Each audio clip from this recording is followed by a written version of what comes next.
I'm here with the really interesting Geoff Bird, who is the Information Security Officer for the National Bank of Kuwait International. So Geoff, tell me a little bit, in your current role, what you're seeing are the challenges facing banks within cybersecurity. Well, actually, they're exactly the same thing that other sectors are facing. Okay. The principles are the same. So I moved away from advertising media and that kind of end of the world to the world of banking. But the principles are exactly the same.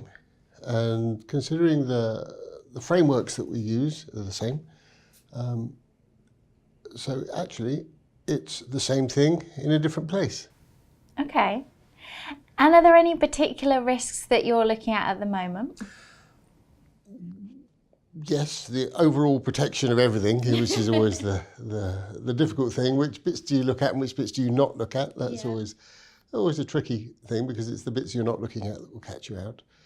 But I follow ISO 27001, which is the security framework that's a good basis to make sure that we're on the right track.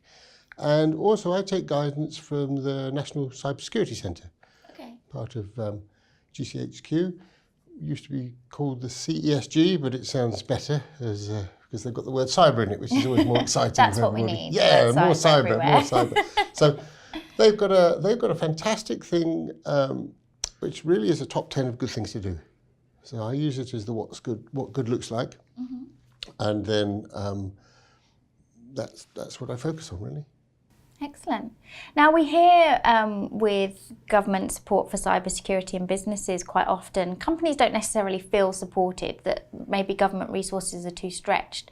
But it sounds like your experience is a little different. Yeah, mainly because luckily I've got some sort of peers in the community who have guided me over the years towards the government output. Certainly now it's the National Cybersecurity Centre. They've got fantastic guidance that's really straightforward. None of it is difficult. And I totally agree, it's not a first port of call for anybody. People, unless you know, it's kind of like one of the awful secrets that really should be the most public thing in the world is go, Cyber Essentials and go to the NCSC to look and see what the guidance is, because it's really practical. And I've given away all my secrets now of how I do it, which is, if it's good enough for them, it's probably okay for us. Yeah. And as a general thing, there are much more specific things and you have to hone in on particular security techniques, but as an overall governing thing, I'd say point to that, but you do have to be proactive. Sometimes we talk so much about the big risks and the big threats, we forget it's actually the simple things that keep us the most secure. Yes, always. There are four. There are four things really that are fundamental. And the first one is the most obvious one, which is culture, and making sure that any company's staff know what's good and what's bad. Good practice, bad practice.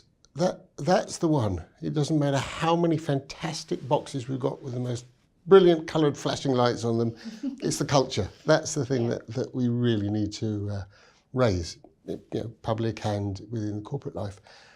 Other than that, it's make sure the software you've got is running to a good patch level, vulnerability management. Make sure that you know who's accessing your systems, monitoring and access control. And then make sure you're backing it all up so if all else fails, you've still got a company.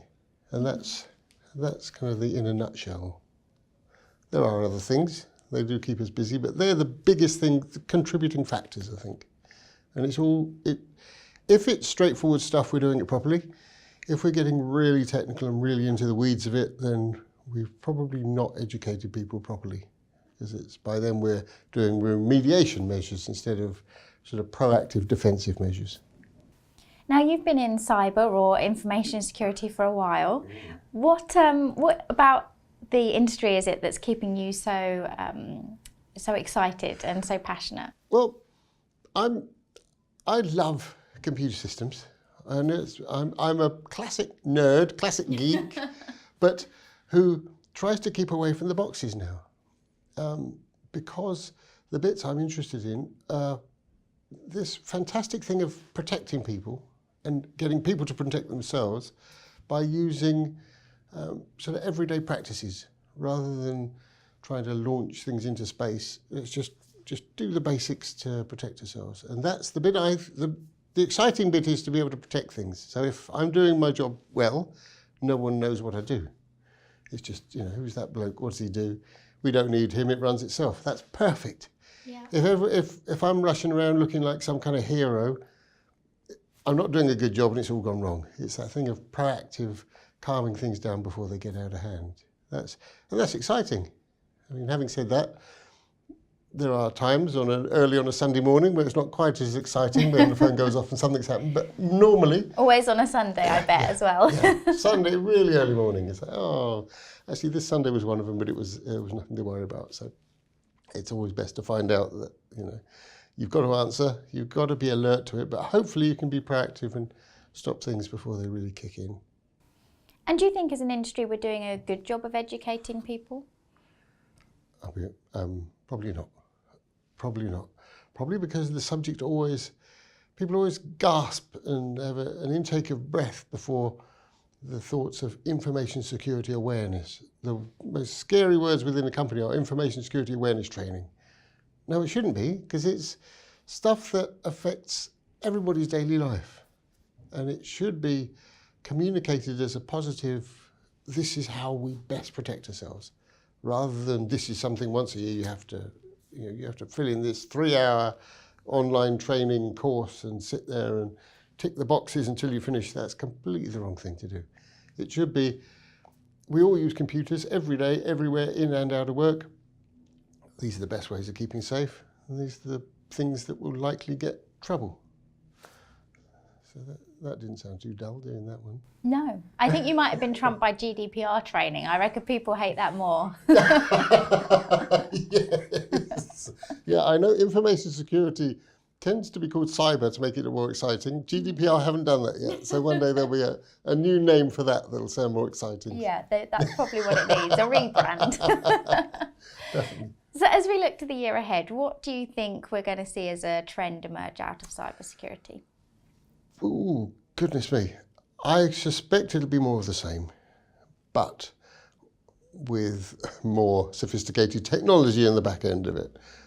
Certainly, I've heard many instances where people talk about AI and all the excitement around that. I've not actually seen any AI in any software systems that have been introduced.